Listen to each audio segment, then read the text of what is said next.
2017 ഫെബ്രുവരി 20 അന്നാണ് പ്രതികളിൽ ഒരാളായ കൊച്ചി തമ്മനം സ്വദേശി മണികണ്ഠനെ പാലക്കാട് നിന്നും പിടികൂടുന്നത്.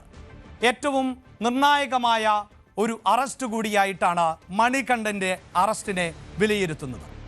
2017 ഫെബ്രുവരി 23 പോലീസിനെ വെട്ടിച്ച് Ernakulam additional chief judicial magistrate കോടതിയിൽ എത്തിയ സുനിൽകുമാർ, തലശ്ശേരി സ്വദേശി വിജീഷ് എന്നിവരെ കോടതി മുറിയിൽ നിന്നും ബലം പ്രയോഗിച്ച് പോലീസ് അറസ്റ്റ് ചെയ്തു.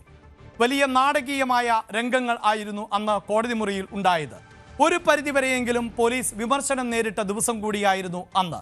കാരണം ഈ പ്രതികൾ പോലീസിന്റെ മൂക്കിന് താഴെ, പോലീസിന്റെ കൺമുന്നിൽ കോടതിയിലേക്ക് എത്തുമ്പോൾ അതിനു മുമ്പ് എന്തുകൊണ്ട്, അതായത് കോടതി മുറിയിലേക്ക് എത്തുന്നതിന് തൊട്ടു മുമ്പ് വരെ എന്തുകൊണ്ട് പോലീസിന് അറസ്റ്റ് ചെയ്യാൻ സാധിച്ചില്ല എന്നത് പൊതുസമൂഹത്തിൽ നിന്നും ഉയർന്ന വലിയ വിമർശനമായി മാറി. മാർച്ച് 3 ഗൂഢാലോചന പുറത്തു കൊണ്ടുവരാൻ കൂടുതൽ അന്വേഷണം വേണമെന്ന് പോലീസ് കോടതിയിൽ ആവശ്യപ്പെടുന്നു. പിന്നീട് സമയം കടന്നുപോയി. ഏപ്രിൽ 18 സുനിൽകുമാറിനെ, അതായത് പൾസർ സുനിയെ ഒന്നാം പ്രതിയാക്കി അങ്കമാലി മജിസ്ട്രേറ്റ് കോടതിയിൽ കുറ്റപത്രം സമർപ്പിച്ചു. ആ ഘട്ടത്തിൽ കേസിലാകെ 7 പ്രതികൾ ആണ് ഉണ്ടാകുന്നത്. അതായത് 2017 ഫെബ്രുവരി 17 ഈ സംഭവം ഉണ്ടാകുന്നത്. ഏപ്രിൽ 18 തന്നെ, ദിവസങ്ങൾക്കുള്ളിൽ തന്നെ പോലീസ് ആദ്യ കുറ്റപത്രം സമർപ്പിച്ചു. ഏപ്രിൽ 20 വിഷ്ണു എന്നയാൾ ഫോണിൽ വിളിച്ചു എന്ന് പറഞ്ഞുകൊണ്ട് അതുമായി ബന്ധപ്പെട്ട സംഭവത്തിൽ ബന്ധപ്പെടുത്താതിരിക്കാൻ 1.5 കോടി രൂപ ആവശ്യപ്പെട്ടുവെന്ന് DGPക്ക് ദിലീപ് പരാതി നൽകുന്നു. ഈ ഘട്ടത്തിൽ ആണ് ദിലീപ് എന്ന പേര് പ്രധാനമായും ഈ സംഭവവുമായി ബന്ധപ്പെട്ട് അന്തരീക്ഷത്തിൽ ഉയർന്നു കേട്ടത്. അവിടെ ഒരുപക്ഷെ ദിലീപ് ഒരു പ്രതിരോധം തീർത്തതാണോ എന്ന് ഇപ്പോഴും സംശയിക്കപ്പെടുന്ന സാഹചര്യമുണ്ടാകുന്നു. അതായത് ഇങ്ങനെ ഒരു ആക്രമണത്തിൽ താങ്കൾക്ക് പങ്കുണ്ട് എന്ന തരത്തിലുള്ള വിവരം ലഭിച്ചു, ആ വിവരം പുറത്തു പോകാതിരിക്കാൻ പണം ആവശ്യപ്പെടുന്നു എന്നതായിരുന്നു ദിലീപിന്റെ പരാതി. ജൂൺ 25 ദിലീപിനെ ബ്ലാക്ക് മെയിൽ ചെയ്യാൻ ശ്രമിച്ച കേസിൽ പൾസർ സുനിയുടെ സഹ തടവുകാരൻ ആയ വിഷ്ണു, സനൽ എന്നിവരെ പോലീസ് അറസ്റ്റ് ചെയ്തു. നേരത്തെ ദിലീപ് നൽകിയ പരാതിയുടെ അടിസ്ഥാനത്തിൽ ആയിരുന്നു ഇങ്ങനെ ഒരു അറസ്റ്റ് നടന്നത്.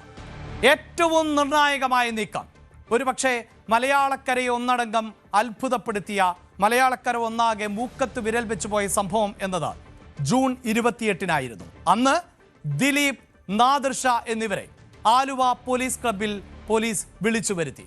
1-2 മണിക്കൂറുകളായിരുന്നില്ല, 13 മണിക്കൂർ പോലീസ് ഇരുവരിൽ നിന്നും വിശദമായി മൊഴി രേഖപ്പെടുത്തി. ജൂലൈ 2 ദിലീപ് നായകനായി അഭിനയിച്ച അവസാന ചിത്രത്തിൽ ഷൂട്ടിംഗ് ലൊക്കേഷനിൽ പൾസർ സുനി എത്തി എന്നതിൻ്റെ നിർണായകമായ തെളിവുകൾ പോലീസിന് ലഭിച്ചു. ഈ കേസിലെ ഗൂഢാലോചനയുടെ ഏറ്റവും വലിയ വഴിത്തിരിവായി മാറിയത് പൾസർ സുനി എന്തിന് ഈ ലൊക്കേഷനിലേക്ക് എത്തി എന്നതാണ്. സിനിമാ മേഖലയുമായി ബന്ധപ്പെട്ട് നിരവധി ആളുകളുമായി ഏറ്റവും അടുപ്പം പുലർത്തിയിരുന്ന ആൾ ആണ് ക്രിമിനൽ പശ്ചാത്തലമുള്ള പൾസർ സുനി. ഡ്രൈവർ എന്ന തരത്തിലുള്ള ജോലിയടക്കം ചെയ്തിട്ടുണ്ട് പൾസർ സുനി. എങ്കിലും എന്തിനായിരുന്നു ദിലീപുമായി പൾസർ സുനി ബന്ധം പുലർത്തിയത്? എന്തിനാണ് ദിലീപിന്റെ സിനിമാ ലൊക്കേഷനിലേക്ക് പൾസർ സുനി എത്തിയത്? അത്തരം സംശയങ്ങൾ ആണ് ബലപ്പെട്ടത്.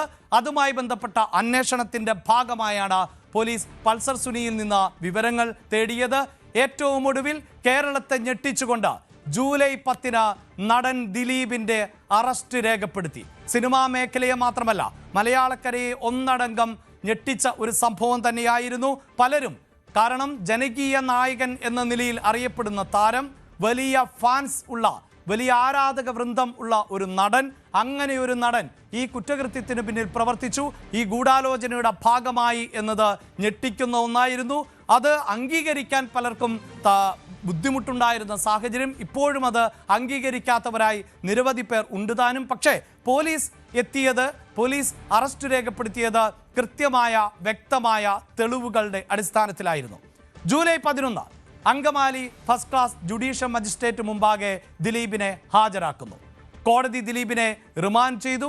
അങ്ങനെ മലയാളികളുടെ പ്രിയ താരം എന്ന ലേബലിൽ നിന്ന് ഒരുപക്ഷെ നിരവധി സിനിമകളിൽ അടക്കം പോലീസ് വേഷവും കള്ളന്റെ വേഷവും അതിൻ്റെ അടിസ്ഥാനത്തിൽ തടവ് ശിക്ഷ അനുഭവിച്ച വേഷവുമൊക്കെ ചെയ്തിട്ടുള്ള നടൻ ദിലീപ് ജീവിതത്തിലും കുറ്റക്കാരൻ എന്ന ആരോപണം നേരിട്ടുകൊണ്ട് ജയിൽ ശിക്ഷ അനുഭവിക്കുന്നു, ജയിലിലേക്ക് പോകുന്നു എന്നതായിരുന്നു ജൂലൈ 11 പ്രത്യേകത.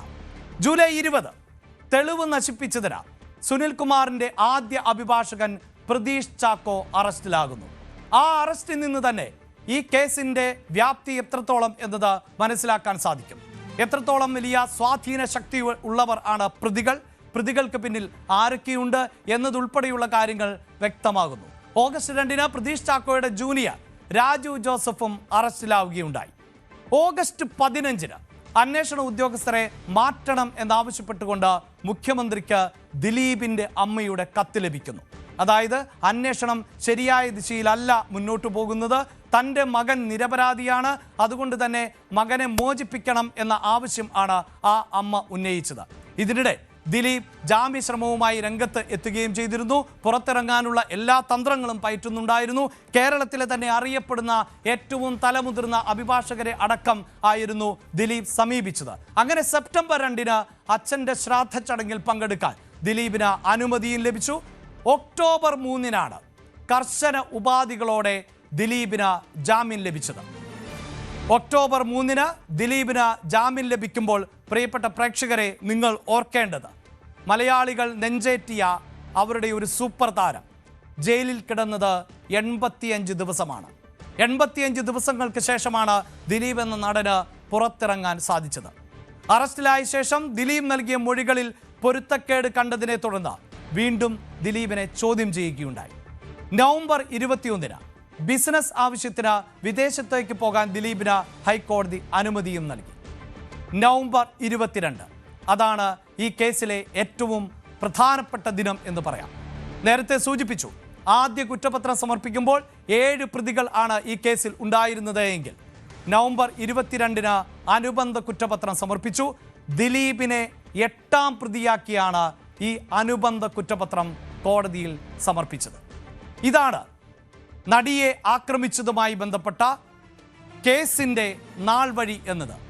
ഈ നിലയിലായിരുന്നു അന്വേഷണം മുന്നോട്ട് പോയത്. ഞാൻ നേരത്തെ സൂചിപ്പിച്ചു കഴിഞ്ഞു, മലയാളികളെ സംബന്ധിച്ചിടത്തോളം വിശ്വസിക്കാൻ പ്രയാസം ഉള്ള ഒന്നായിരുന്നു ഒരു നടി ആക്രമിക്കപ്പെടുക എന്നത്. അതാകട്ടെ ഏതെങ്കിലും വിജനമായ ഇടത്തായിരുന്നില്ല, ഒറ്റപ്പെട്ട സ്ഥലത്തായിരുന്നില്ല, ഓടിക്കൊണ്ടിരുന്ന വാഹനത്തിൽ ഒരു നഗരഹൃദയത്തിൽ ആണ് ഈ സ്ത്രീ അപമാനിക്കപ്പെട്ടത് എന്നതാണ് എടുത്തു പറയേണ്ടത്. അങ്കമാലി അത്താണിക്ക് സമീപം യുവനടിയുടെ കാർ തടഞ്ഞു നിർത്തി അതിക്രമിച്ചു കയറിയ സംഘം നടിയെ ശാരീരികമായി ഉപദ്രവിക്കുകയും അപകീർത്തികരമായ തരത്തിൽ വീഡിയോയും ചിത്രങ്ങളും പകർത്തുകയും ചെയ്തു. എന്തായിരുന്നു ആ ദിവസം സംഭവിച്ചത് നോക്കാം നമുക്ക് വിശദമായി. 2017 ഫെബ്രുവരി 15